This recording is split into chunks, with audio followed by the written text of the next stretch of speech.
Mga katalap-talap, welcome to Bawat Tibok ng Puso segment.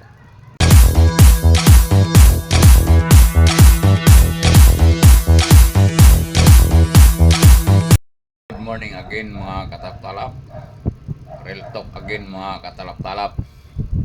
Alam nyo po ba na maraming mga grupo na nasisira o samahan nasisira nang dahil sa hindi pagganap ng maayos o tamang pagganap ng kanilang mga posisyon. Maraming nangyayari mga kataptalap na ang isang grupo ay naging one-man rule. Ibig sabihin, ano ibig sabihin ng sinasabing one-man rule? Siya ng presidente, siya ng vice president, siya ng secretary, siya ng auditor, siya na ang ano pa ba? Media o lahat-lahat kung ano-ano mga posisyon pa dyan sa kanya lang na lahat. Kaya doon nasisira ang isang samahan o isang grupo sa ganong mga senaryo mga katalap-talap. Wala pa akong binabanggit na grupo pero marami akong nakikita at yun po ang nakikita ko naging sanhi sa pagkakasira. Alam niyo po, kung ikaw ay isang pangulo, kung ikaw ay presidente, dapat alam mo ano ang ibig sabihin ng pagiging pangulo at pagiging presidente mo. Kung ikaw vice president, dapat alam mo rin. Kung ikaw secretary, dapat alam mo rin. Kung ikaw treasurer, dapat alam mo rin. Kung ikaw auditor, dapat alam mo rin. Kung ikaw ay sergeant at arms, alam mo rin. Ano mo mga posisyon na mayroon sa isang samahan o bilang binubuo na samahan, dapat alam nyo ang kanya-kanyang opisyon, ang kanya-kanyang posisyon para wala tayong masasagasaan, wala tayong binabypass at wala tayong masasaktan na tao, walang damdamin na masasaktan at nagagampanan natin ang maayos ang ating grupo at lalong lalago ang grupo. Alam niyo po, ang isang pangulo ay napakahalaga po ang isang pangulo. Dahil siya yung pinaka-head sa lahat. Napaka-importante ang isang pangulo. Kaya dapat ang isang pangulo ay makikita sa kanya ang pagiging isang pangulo.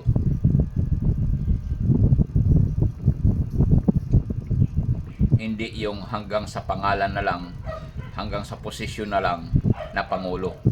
Pero sa gawa, wala.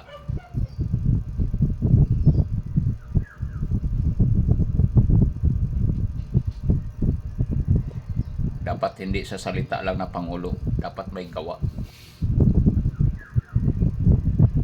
Kaya mga katarap-tarap, sinasabi ko yan, hindi po para sa isang grupo, kundi sinasabi ko para sa lahat. Magiging aware po tayo.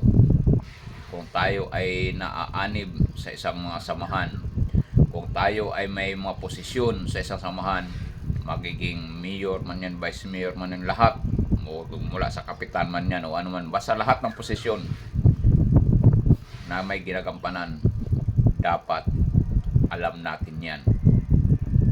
Huwag mong tanggapin ang isang posisyon ng hindi mo alam at hindi mo kayang gawin.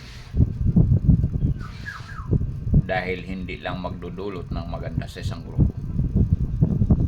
Siguraduhin mo na kung yan ay tatanggapin mo, 100% kaya mong gampanan yan. Kaya mong gawin yan. Dahil yung mga membro mo rin, pag oras na ikaw ay hindi 100% na gumaganap bilang isang pangulo, malamang yung membro mo rin, hindi rin 100% gumaganap bilang isang membro. Tama o tama? Diba? Abay, kung patulog-tulog ang pangulo ko, ay di, ikaw rin member, patulog-tulog ka rin. Sasabihin, abay, siya nga presidente, wala nga siyang ginagawa. Ako pa kaya, membro lang ako. O, di ba?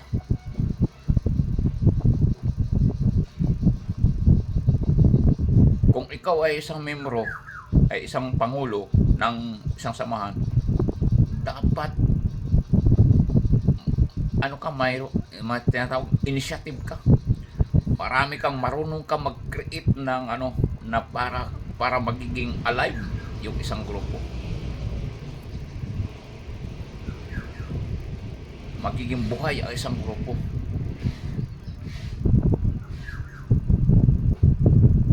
Alam niyo po, hindi sa pag-aano sa lugar namin, sa barangay namin.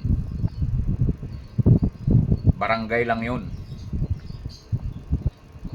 Pero as I observe in my barangay, ang barangay namin ang isa sa pinaka aktibo at masayang barangay. Bakit kaya? Kaya ang daming barangay doon ah.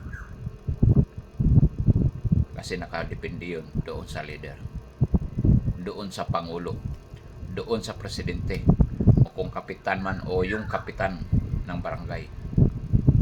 Nakadepende yun kung bakit alive na alive ang kanilang barangay. At dinadayo ang aming barangay. Mga kataptalap, bato-bato sa langit, matatamaan, huwag magalit. At magpapasalamat tayo at tayo ay na paalalahanan saan tayo ngayon at kung tayo ngayon.